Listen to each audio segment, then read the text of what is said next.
या पद्धतीचे प्रकार इथे शरणापूर येथील अकॅडमीमध्ये होऊ लागले। तर तसे शिक्षक असे शब्द वापरून त्याला केसाला धरून आणून स्पोर्ट्स ऑफिसमध्ये आणण्यात आलं। त्यामध्ये त्याच्या नाकातनं रक्त देखील आलं। ही घटना त्याने आम्हाला दुसऱ्या दिवशी म्हणजे 24 तारखेच्या सकाळी त्याच्या माणसाने आम्हाला स्पष्ट सांगितलं की नाही भरली तर इथे मारझोड होणारच। धावून म्हणतात तुला आणि तुझ्या कुटुंबाला इथून जर नीट जायचं असेल तर लगेचच्या लगेच निघ, तुम्हाला इथे मारूनही टाकलं ना तर मला कोणी काही करू शकत नाही। या गोष्टीवर तोडगा काढण्यासाठी दौलताबाद पोलीस ठाण्यामध्ये पोहोचलो आणि तिथे त्याच्यावर सार्वजनिक ठिकाणी जातीवाचक शिवीगाळ करणे आणि जाणून बुजून जातीवरून अपमान करणे या गुन्ह्याअंतर्गत ॲट्रॉसिटी गुन्हा दाखल या कलमांतर्गत ॲट्रॉसिटी गुन्हा दाखल केलेला आहे। त्याचेच प्रकरण मी ऐकून आहे। जसं मला याचे अनुभव आला तर मी चौकशी केली, त्या अंती मला कळले की इथे बऱ्याच मुलांची आत्महत्या झालेली आहे। माझा काळजाचा तुकडा पण त्याला अटक झालीच पाहिजे सर। त्याला जर अटक झाली तर मी त्याच्या अकॅडमीच्या समोर त्याच्या समोर पासून सुरू सर। शिक्षण क्षेत्र को पूरी तरीके से बर्बाद करने वाली एक घटना कल इस शहर के अंदर हुई। गरुड़ झेप एकेडमी के यहां पर यह घटना हुई है। एक लड़की को टॉर्चर किया गया, उसको उसके कलर को लेकर, उसके फीस को लेकर उसको इतना टॉर्चर किया गया कि उस व्यक्ति को आत्महत्या करनी पड़ी। और फीस के लिए विद्यार्थी को अगर आत्महत्या करना पड़ रही है, इससे बड़ी दुर्भाग्य स्थिति इस देश में दूसरी कुछ नहीं हो सकती है। याने पैशाच्या जोरावर आणि बळाच्या जोरावर त्या प्रत्येक फिर्यादीला दाबून टाकलेला आहे। इथे प्रत्येक मुलाचा छळ होतो। आताच मला एक मारायचं कारण काय? रक्त पडेपर्यंत मारायचं का? म्हणजे तुमची हुकुमशाही झाली ना। तो करत आहे ना। तर मॅडम मी खरंच तुम्हाला आणि तुमच्या प्रती जेवढी माझी लोक आहेत त्यांना विनंती करते आणि याचा त्रास ज्यांना ज्यांना झालेला आहे त्याही लोकांना मी अपील करते, शांत बसू नका। मी पुढे आली आहे, तुम्ही देखील पुढे या।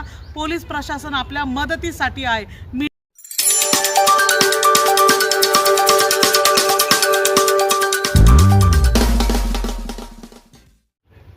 माझं नाव ओम नितीन बाजीराव। मी नाशिक गरुड झेप इथल्या बॅचमध्ये आहे। इथं 12वीचे पेपर द्यायसाठी आलेलो होतो। गरुड झेप अकॅडमीमध्ये आहे का अजून पण? हो आहे। इथं म्हणजे पेपर द्यायसाठी आलेलो होतो। 23 तारखेला आम्ही जेवण ऑर्डर केलेलं होतं बाहेरून झोमॅटोवरून। सरांनी त्याच्यावरून खूप मारले। म्हणजे जेवण ऑर्डर केलं मागच्या साईडने घेत सर जेवण घेऊन देत नव्हते आम्हाला। मग आम्ही मागच्या साईडने जेवण मागवलं। सरने आम्हाला धरलं पठाण सरांनी आणि खूप मारलं। त्याच्यामध्ये मला हे पण म्हणजे तुझी लायकी नाही पैसे भरायची, फुकट खातो 13 दिवसापासून, रात्री 11:30ला वापस ऑफिसमध्ये घेऊन खूप मारलं रक्त पडेपर्यंत। मला एक सांग, तू झोमॅटोमधून बाहेरून काय ऑर्डर केलं आणि काय मागवलं? बिर्याणी ऑर्डर केली होती, मंचुरियन होते। या हॉस्टेलमध्ये किंवा या ज्या परिसरामध्ये तुम्ही राहता इथं जो टाईप झालेला गरुड झेप सोबत इथं अलाउड आहेत का बिर्याणी? सरांनी आम्हाला सांगितलं नव्हतं अलाउड आहे असं। पहिले पण केलं होतं आम्ही ऑर्डर। आता ते म्हटले ऑर्डर म्हणजे बंद आहे ऑर्डर। अच्छा, म्हणजे इथे व्हेज नॉन व्हेजचा प्रकार अलाउड आहे नाही आहे याची शहानिशा न करता तुम्ही ऑर्डर केलं। हो। त्यावर पठाण सरांनी आक्षेप घेतला। हो। बरं, तर विषय असा आहे, त्यानंतर काय झालं मग? कोणत्या तारखेची ही घटना आहे? 23 तारखेची घटना आहे। 23 तारखेची घटना। पेपर कोणता चालू होता त्यावेळेस? म्हणजे 25ला सायन्सचा पेपर होता आमचा, बायोलॉजीचा। बरं, तुझ्या वेळेस इथं तुझ्यासोबत कोण कोण आलेलं आहे? इथं म्हणजे अकॅडमी मग पप्पा आहे, काकी आहे, बरं, मम्मी। बरं, मग त्या घटनेनंतर पुढं काय झालं?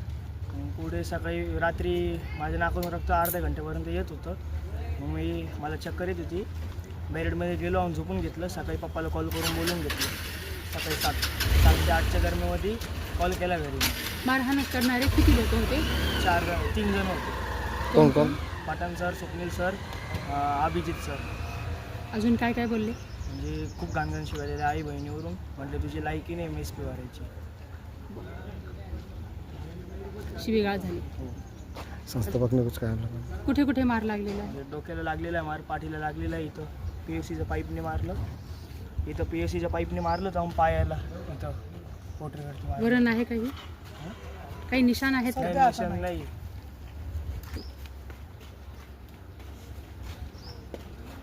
अकॅडमीमध्ये केव्हापासून भरती झालेले आहेत? 2024 कुठल्या ब्रांचला? नाशिकच्या ब्रांचला तिथं फीसचा काही प्रकार आहे? भरली नाही भरली काही? आहे. किती फीस भरली, किती बाकी आहे? 2.5 भरले. 2.15 2.15 2,15,000 भरलेले. किती बाकी आहे? काय सर? 50,000 बाकी आहे. बरं, तर का हा बाकी फीसचा वाद होता का? नाही, बाकी फीसचा वाद फक्त मेस फीसचा वाद होता. वीस फीसचा वाद. बाकीची फीस भरायचं काही बोलणं झालं तर 50,000 कधी भरणार, काय भरणार? टप्प्याटप्प्याने होतो मॅडम. आणि आम्ही त्याला 1 वर्षाचा तो घरीच आहे. तो गेले नाही, कारण तिथं जेवण वगैरे काही छान बरोबर नव्हतं, हे करत होतं, आम्ही पाठवलं नाही. आणि तिथं त्रास होता, शिवीगाळ येते, त्याला त्यापेक्षा घरी राहिलेले योग्य मारतो. सतत दवाखान्यामध्ये. आणि दवाखान्यात सतत मध्ये करता आम्ही त्याला घरी घेऊन आलो. आणि 11वी तो आमच्याकडे घरीच आहे. सर मला एक सांगा, हां. आता आपण जे म्हटलं, मी ऐकलं, आपण विद्यार्थ्याचा जेव्हा प्रवेश घेतला तेव्हा आपल्याला माहिती होतं फीस काय आहे, हो माहिती होतं. आपल्याला टप्प्याटप्प्याने भरायचं हे आपल्याला माहिती हो होतं. माहिती होतं. आपण म्हणता नंतर विद्यार्थी 1 वर्ष घरी होता, हो तरी फीस भरणे हे तर बंधनकारकच राहणार आहे, ते आपल्याला भरावे लागणार आहे. जरी मेसचं अन्न निकृष्ट असलं, जरी काही तुमचे तक्रारी असल्या, तरी त्या बाबी वगळून आपल्याला असे आरोप करून फीस तर भरणं अनिवार्य आहे, ते आता आपल्याला भरावं लागणार आहे. हां. तर आता वाद जो आहे तो मेसच्या पैशावरून कसा घडला? मेसच्या पैशातून या महिन्याची फीस भरलेली नव्हती मेसची आणि फेब्रुवारीची. किती फीस असते मेसची? 4.5 राहण्याची आणि जेवणाची दोन्ही मिळून. आता हा नाशिकला होता, तर मेसचे किती पैसे भरले होते फीसचे? काहीच नव्हते काहीच भरले. नव्हते भरलेले. कारण तो 10 तारखेला 8 तारखेला तिकडनं इथं आला आणि 25 तारखेला रिटर्न येणार होता. तर ते पूर्ण फी मागतो मी, त्याने मला अर्धी फी घ्या. त्याच्यामध्ये मग मुलाला जेवण नाही दिलं, मुलाला मारहाण, रक्त पडेपर्यंत मारहाण केली मुलाला. आणि संचालकाला विचारायला गेलं तर संचालक उलटे उत्तर देतो, जातीवाद बोलतो. संचालकाचं नाव काय? संचालकाचं नाव काय? निलेश सोनवणे. आपण कुठेही जेवलो, साहजिकच आहे सर, बाहेर जर जेवलो तरी आपल्याला पैसे भरावे लागतात. बरोबर लागतं. मग मेसचं फीसचं पैसे भरण्याचं आपल्याला थोडंसं मी त्याने गांभीर्य- म्हणू कमी करा, नाही तर मी भरून टाकल. तर मला म्हणतो तुझी लायकी आहे का, तुझी अवकात आहे का? कमी करा कोणत्या बेसवर बोलले फुकट- आपण? फुकट निकृष्ट खायला अन्न पाहिजे. भेटतंय त्याच्या बेसिस. नाही कॅटेगरी वाईज आम्हाला काही सवलती मिळू शकतात का? मी 270 पैकी मी 270 पैकी 2,15,000 भरलेले. मी त्यांना काय म्हणलो, सर मी SC कॅटेगरीतून येतो, हां, तर आम्हाला काही सवलत भेटेल का? ॲडमिशनच्या वेळेस तुम्ही हे प्रश्न केले होते? तिथे त्यांना माहिती होतं, त्यांनी पहिलं सांगितलं आम्हाला. नाही, ॲडमिशनच्या वेळेस की आम्हाला सवलत तेव्हा वगैरे. सोनवणे भेटले नाही. तेव्हा सोनवणे नव्हते ना. बरं, ठीक आहे. मॅडम 2 मिनटं. मी ॲडव्होकेट स्वाती भालेराव. ओम माझा पुतण्या आहे. त्याचं 2024मध्ये नाशिकच्या अकॅडमीमध्ये, नाशिकच्या गरुड झेप अकॅडमीमध्ये त्याच्या वडिलांनी ॲडमिशन केलेलं होतं. ॲडमिशन केल्या दरम्यान 2,70,000 रुपये फी त्या लोकांनी सांगितलेली होती. त्यापैकी 2,15,000 रुपये फी आस्था पावत मुलाच्या वडिलांनी भरलेली आहे. मात्र त्यांच्याकडे असा नियम आहे की मेस फी ही वेगळी भरावी लागते. योगायोगाने असं झालं की जेव्हा आम्ही ॲडमिशन केलं ओमला, तिथे देखील मानसिक छळ, शारीरिक छळ मुलांना हा केला जात होता. त्यामुळे ओम सतत आजारी पडत होता. सतत आजारपणामुळे आम्ही तिथल्या शिक्षकांना, म्हणजे तिच्या आईवडिलांनी शिक्षकांना सांगितलं की माझा मुलगा सतत आजारी पडतोय, पोटासंदर्भातले सतत त्रास त्याला जाणवतोय. त्याच्यावर तिथल्या अधिकाऱ्यांनी, जी काही अधिकारी वर्ग होता तिथे, तिथली व्यवस्था पाहणारा, त्यांना सांगितलं की तुमच्या ओमला सतत आजारी होत राहिला आहे, त्या कारणाने तुम्ही त्याला घरी ठेवून घ्या आणि फक्त परीक्षेला मात्र तुम्ही आमच्याकडे पाठवा. त्या नियमानुसार 8 फेब्रुवारीला नितीन भालेराव यांनी त्यांच्या मुलाला, माझ्या मोठ्या भावाने मुलाला नाशिकच्या गरुड झेप अकॅडमीमध्ये पाठवलं आणि तिथून ती लोक इथल्या शरणापूर येथील अकॅडमीमध्ये घेऊन आले. तिथे घेऊन आल्यानंतर पिरियड होता 8 तारखेपासून तर 25 तारखेपर्यंतच थांबण्याचा. आता माझा मुलगा मुळातच, म्हणजे ओम हा अकॅडमीमध्ये रेग्युलर राहत नव्हता, तिथलं इन्फ्रास्ट्रक्चर वापरत नव्हता. मग मेस फी भरण्याचा मुद्दा कुठे आला? जितके दिवस तो तिथे राहिला आहे तितके दिवस वडिलांनी मेस फी भरली आहे. 8 तारखे तर 25 तारखेची मेस फी ही भरू असं त्यांनी शाश्वती दिली होती. पण कुठलीही कल्पना न देता मुलाला मारहाण सुरू झाली आणि सतत त्याला घालून पाडून बोलणे, त्याची लायकी काढणे, वडिलांची लायकी काढणे, उपाशी ठेवणे, या पद्धतीचे प्रकार इथे शरणापूर येथील अकॅडमीमध्ये होऊ लागले. आणि ह्या सगळ्याचा परिणाम 23 तारखेला मोठ्या प्रमाणात असा झाला की 23 तारखेच्या सकाळी त्याला नाश्ता देण्यात आला नाही, दुपारी जेवण देण्यात आलं नाही. त्या कारणाने त्याने रात्री झोमॅटोवरून ऑनलाईन फूड मागवले. ते मागवले असता तिथे शिक्षकांनी सांगितलं की हे इथे चालणार नाही. आता तुम्ही मुलाला जेवणही देत नाही आहात, मुलाला बाहेरून जेवणही आणू देत नाही आहात, प्रत्येक गोष्टीला मुलाची तुम्ही काय केली तर मुस्कटदाबी करण्यात आली. त्याचा राग घेऊन मुलाने का बरं पार्सल मागवलं याचा राग घेऊन स्वप्नील चव्हाण आणि पठाण सर याने त्याला मारहाण केली. 7, 7:30, 8च्या दरम्यान ही घटना झाल्यानंतर 11:30ला पुन्हा जेव्हा ते सर त्याच्या रूममध्ये आले तेव्हा माझ्या मुलाने विचारलं, सर सतत तुम्ही माझा अपमान करतात, सतत माझ्या आईवडिलांना शिव्या घालतात, एकदा तुम्ही माझ्या आईवडिलांशी बोलून घ्या. तेव्हा तो म्हणतो तुला भांडण करायचं आहे का. एका विद्यार्थ्याशी शिक्षक अशी शब्द वापरून त्याला केसाला धरून आणून स्पोर्ट्स ऑफिसमध्ये आणण्यात आलं. त्यानंतर त्याने आपला अभिजित उर्फ बोल्ड सर आणि पठाण सरला फोन करून बोलवलं आणि माझ्या मुलाला, माझ्या पुतण्याला बेदम मारहाण करण्यात आली. त्याच्यामध्ये त्याच्या नाकातनं रक्त देखील आलं.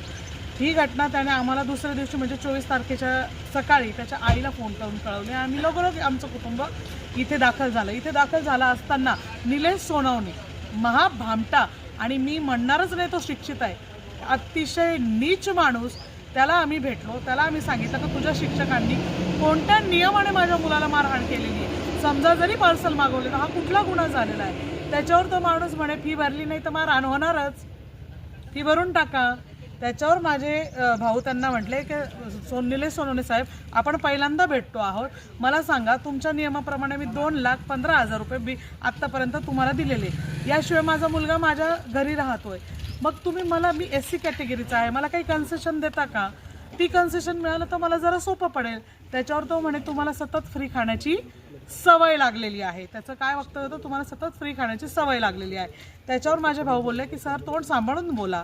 माझा देखील त्यांच्याशी, मी सुद्धा त्यांना काही प्रश्न विचारले की तुम्ही माझ्या मुलाला कोणत्या नियमाने मारलं. याचा राग येऊन त्या माणसाने आम्हाला स्पष्ट सांगितलं, फी नाही भरली तर इथे मारझोड होणारच, इथे राहायचं असेल तर फी भरून टाकायची आणि इथे येऊन जास्त रुबाब करायचा नाही, चला निघा इथून, ह्या भाषेमध्ये बोलून त्याने आम्हाला केबिनच्या बाहेर काढलं. केबिनच्या बाहेर तो देखील आला रागाने, त्याच्यासोबत काही त्याचा स्टाफ देखील होता आणि तो गेटच्या बाहेर येऊन तो पळू लागला, अक्षरशः पळायला लागला. आणि म्हणून माझा मोठे भाऊ बाहेर जाऊन त्यांना आवाज दिला की साहेब 4,500 रुपयाची काय मोठी गोष्ट आहे. हे म्हटल्यानंतर तो मागे वळला, यांना शिव्या घातल्या. खूप राग आलेला होता त्याला, कारण त्याला हा इगो आला की माझ्या नाशिकवरून इथे येऊन मला जाब विचारण्यात येतो. त्यांनी यांना घाणघाण शिव्या दिल्या. शिव्या दिल्यानंतर यांना म्हणे तुम्हाला सवय लागलेली आहे प्रत्येक ठिकाणी फुकट खायची, वरून मला विचारतात सवलत काय लागेल. तुम्ही आईवरून घाणेरड्या शिव्या घालण्यात आल्या, जातीवाचक शिवीगाळ करण्यात आली. आणि त्याच्यानंतर हे जरा बोलले की तोंड सांभाळून बोल, तर त्याच्यावर धावून म्हणतात तुला आणि तुझ्या कुटुंबाला इथून जर नीट जायचं असेल तर लगेचच्या लगेच निघ, तुम्हाला इथे मारूनही टाकलं ना तर मला कोणी काही करू शकत नाही. हा त्याचा इगो होता, त्याने इगोमध्ये आम्हाला हे सगळं बोलून दिलं, तो राग व्यक्त केला. पण आम्ही शॉक होतो का आम्ही एक शिक्षण संस्थेमध्ये मुलाला टाकलेला आहे, तिथला संचालक ही भाषा वापरतो. आणि मी थोडंसं शांत झाले, आम्हाला शॉक होतं या गोष्टीचा. कधी पोहोचले मॅडम? आम्ही 24 तारखेच्या दुपारी 1 ते 1:30च्या दरम्यान, 1:30च्या दरम्यान आम्ही इथे आलेलो आहे. दुसरी महत्त्वाची गोष्ट की हे सगळी घटना घडल्यानंतर आम्हाला वाईट वाटलं आणि आम्ही लगेचच या गोष्टीवर तोडगा काढण्यासाठी दौलताबाद पोलीस ठाण्यामध्ये पोहोचलो आणि तिथे त्याच्यावर सार्वजनिक ठिकाणी जातीवाचक शिवीगाळ करणे आणि जाणून बुजून जातीवरून अपमान करणे या गुन्ह्याअंतर्गत ॲट्रॉसिटी गुन्हा दाखल, या कलमांतर्गत ॲट्रॉसिटी गुन्हा दाखल केलेला आहे. त्याशिवाय मुलाला मारहाण झाली आहे तर IPCचे कलमही त्याच्यावर लावण्यात आलेले आहे. या चौघांवरही आम्ही गुन्हा दाखल केलेला आहे. मी आपणास विनंती करते, तसंच मी पोलीस प्रशासनाला विनंती करते, हा हरामखोर माणूस अतिशय भामटा आणि त्याचे बरेच प्रकरणं मी ऐकून आहे. जसं मला याचे अनुभव आला तर मी चौकशी केली, त्या अंती मला कळले की इथे बऱ्याच मुलांची आत्महत्या झालेली आहे. याने पैशाच्या जोरावर आणि बळाच्या जोरावर त्या प्रत्येक फिर्यादीला दाबून टाकलेलं आहे. इथे प्रत्येक मुलाचा छळ होतो. आत्ताच मला एक पालक भेटले, ते म्हणे प्लीज माझं नाव घेऊ नका, पण माझ्याही मुलाला इथे दबाव आणला जातोय आणि माझी फी वापस करण्यात येत नाही, पण आम्ही भीतीपोटी हे तुम्हाला सांगणार नाही आहोत पोलिसांना. हे निव्वळ अर्धा तास झाले जेव्हा पोलीस पंचनामा करायला आलेले. मॅडम बोला बोला. हां, तर मी प्रशासनाला विनंती करते, लवकरात लवकर ह्या भामट्याला, ह्या नीच माणसाला, जो जातीनिहाय गोष्टी ह्या शैक्षणिक क्षेत्रामध्ये घेऊन येतो, अशा माणसाला लवकरात लवकर अटक करावी. आणि त्यापासून आम्हाला, आमच्या कुटुंबाला धोका आहे. आम्हाला संरक्षण तर मिळावं, पण त्याने जर बेल घेण्याचा प्रयत्न केला तर मी माननीय कोर्टाला देखील विनंती करेल का अशा माणसाला, ज्याच्यामुळे आम्हाला धोका होऊ शकतो, याला विचारपूर्वकच त्याचा निर्णय घेण्यात यावा आणि त्याला कुठल्याही प्रकारे बेल देण्यात येऊ नये. मॅडम आपण वकील आहात, कोर्टामध्ये आपल्याला पूर्ण पर्याय आहेत लढण्याचे, जज साहेबाला पाठवण्याचे. ॲज अ ॲडव्होकेट तुम्ही ते प्रोसेस करू शकता कोर्टात. माझा पहिला प्रश्न हा आहे की ज्यावेळेस तुम्ही ॲडमिशन घेतलं या संस्थेमध्ये, त्यावेळेस तुम्हाला ॲडमिशन फीस आणि मेसची फीस वगैरे सगळ्यांची माहिती दिली होती. हो दिलेली. त्यावेळेसच तुम्हाला हे पण विचारण्यात आलं होतं की SC हे प्रायव्हेट अकॅडमी आहे, मग इथे SC कॅटेगरीच्या लोकांना सुविधा आहेत का नाही आहेत. अगदी बरोबर. पहिल्या दिवशीच ह्या सगळ्या गोष्टी क्लिअर केल्या जातात. मग त्या सगळ्या गोष्टी पहिल्या दिवशी क्लिअर झालेल्या होत्या. मग ॲडमिशनची फीस किती आहे ती तुम्हाला माहिती होती, तर तुम्ही किती भरली आणि किती बाकी? 2,70,000 फी सांगण्यात आली, मेसचे वेगळे, ठीक आहे ना. आणि किती भरले? 2,15,000 फी भरलेली आहे. ठीक आहे. जोपर्यंत मुलगा यांच्याकडे राहत होता तोपर्यंत मेसच्या फिया भरलेल्या आहेत. त्याच्या सगळ्या पावत्या आज तो पावतच्या आमच्या जवळ आहे, त्या आम्ही पोलिसांच्या मॅडम मेसच्या फीसचं काय आहे, मेसचं काय ठरलं होतं, कशा पद्धतीने मेसचे पैसे द्यायचे होते? दर महिन्याचे पैसे आहेत. दर महिन्याला दर महिन्याला 4,500 रुपये. तर या महिन्याचे तुम्ही इथे आलेले आहात 8 तारीख ते 25 तारखेचा हा हिशोब आहे. 8 ते 25. तर तुम्ही इथे मेसचे पैसे किती भरलेत? नाही, यांनी जेव्हा स्वामी सर नाशिक गरुड झेपचे जे तिथली व्यवस्था बघतात स्वामी सर, तर यांनी त्यांना सांगितलं आणि विचारलं तर ते म्हणे काही हरकत नाही, तुम्ही काही टेन्शन घेऊ नका, तुम्ही मेसचे फी नाही भरली तरी आम्ही ॲडजस्ट करून घेऊ. बरोबर आहे ना सर? संस्थाला वेळ द्यावा लागतो विद्यार्थ्याला मेसची फीस भरण्याकरता. पालक म्हणून आपली काय जबाबदारी होती, आपला मुलगा आहे, आपला मुलगा संस्थेमध्ये आहे, मेसचे फीस भरणं महिन्याचं बंधनकारक असताना संस्थेने ॲडजस्ट करून घेतलं आहे, तर संस्थेच्या मेसच्या पैशाचं काय विचार?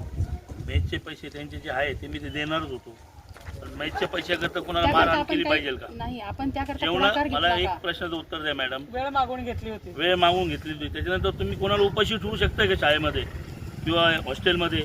ही कोणती पद्धत आहे? पैसे भरतर जेवण देईल, मग तुम्ही करते काय? हॉस्टेल चालवते का गुंडागर्दी करताय? सर माझा प्रश्न आपल्याला आवडणार नाही आवडणार, परंतु हे लोकशाहीचा भाग आहे, आम्हाला विचारणं असं काही ठीक आहे, ठरलं? ऐका पूर्ण पैसे भरतो मी तरी हो म्हणलो होतो ना त्याला, 2 दिवसानंतर मी पैसे भरणार आहे. आता हा व्यवहार झाला, तुम्ही असं म्हणता की माझा मुलगा जिथं स्टे करेल जेवढे दिवस राहील त्यावेळेस आपण पैसे भरू, नाहीतर नाही, असं काही व्यवहार नव्हता? नाही नाही नाही, मग तुम्ही जे बोलताय सर हे त्या पद्धतीने कसं? संस्थाचे नियम असतात, आम्ही मेसचे नियम नाशिकच्या असतात. आपण 2 मिनिटं, या संस्थाशी आमचा संबंध जास्त लांब येत नाही, म्हणून ही गरुड झेप अकॅडमी इथल्या संभाजीनगरच्या, आमचा संबंध नाशिकच्या गरुड झेप अकॅडमीची आहे. ठीक आहे ना, तरी तुम्ही तिथल्या सरांनी मला आश्वासन काय सवलत दिले, दिली होती तुम्हाला. का तुम्ही मुलाला पाठवून द्या, रेकॉर्डिंग आहे त्याची. नाही भेटले चालेल, शेवट तुम्ही हे घ्यायला येणार जे रिझल्ट तेव्हा भरून देणार तुम्ही.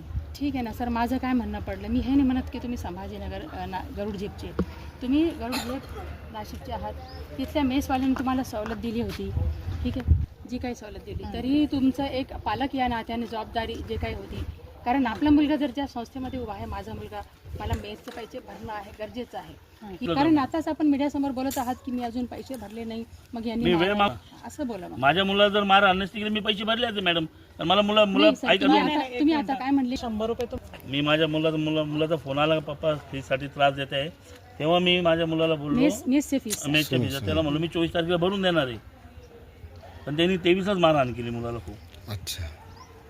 आणि मुलगा किती तारखेपासून होता इथे? 8 8 तारखेपासून. तारखेपासून. सर 8 तारीख ते 24 तारीख हां मेस, 8 तारखेपासून 24 रिक्षावर आहे, तारखेस सांग त्या मॅडमला, ते सांग काय 8 कोणचे तारखेपासून 2 नंबरचे 24 धंदे तारखेपर्यंत नाहीये. मुलगा मेसला इथं जेवण करतो रोज.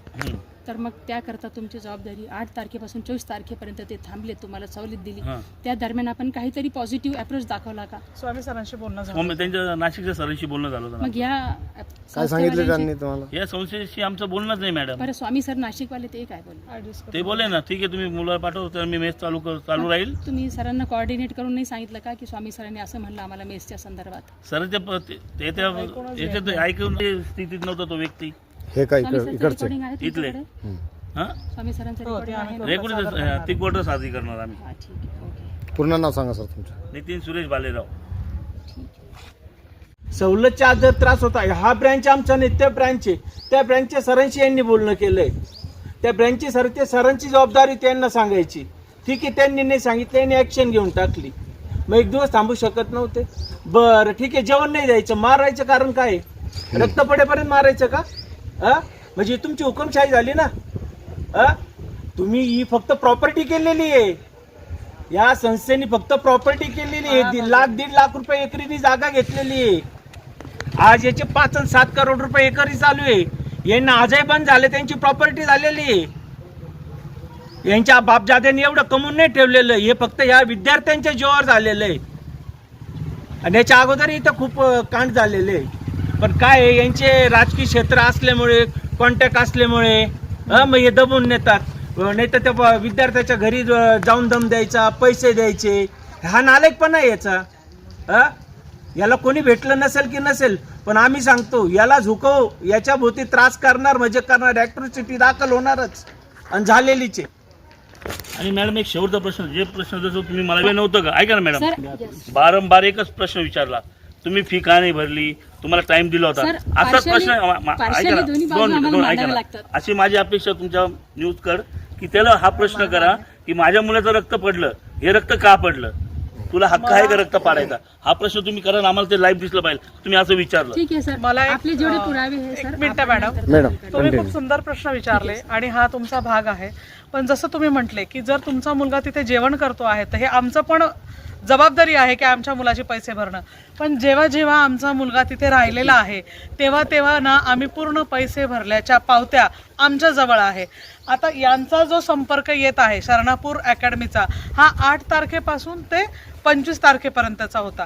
पण माझ्या मुलाला इथे घेऊन येण्याची जबाबदारी आणि पाठवण्याची जबाबदारी ज्या सरांवर होती, त्या सरांचं आणि मुलाच्या वडिलांचं बोलणं झालेलं होतं.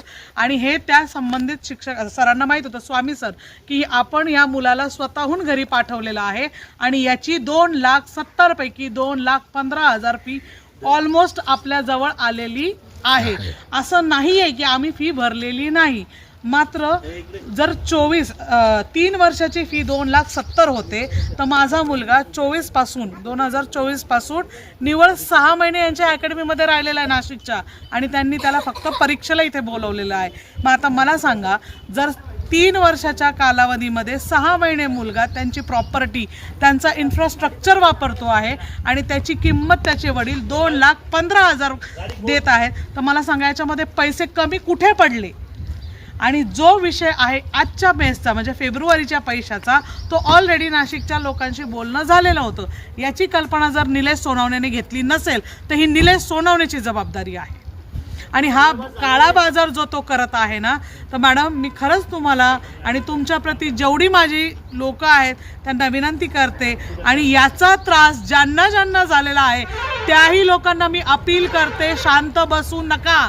मी पुढे आली आहे, तुम्ही देखील पुढे या. पोलीस प्रशासन आपल्या मदतीसाठी आहे, मीडिया आपल्या मदतीसाठी आहे. याचे जे झाकलेले, लपलेले आणि याने याच्या ताकदीचा उपयोग करून ज्यांना ज्यांना थांबवलं आहे, घाबरवलं आहे, त्यांना बोलतं करण्यासाठी तुम्ही सगळे पुढाकार घ्या. आणि तुमच्यासाठी मी आणि माझं कुटुंब पूर्ण मदत करेल याची शाश्वती देतो. धन्यवाद.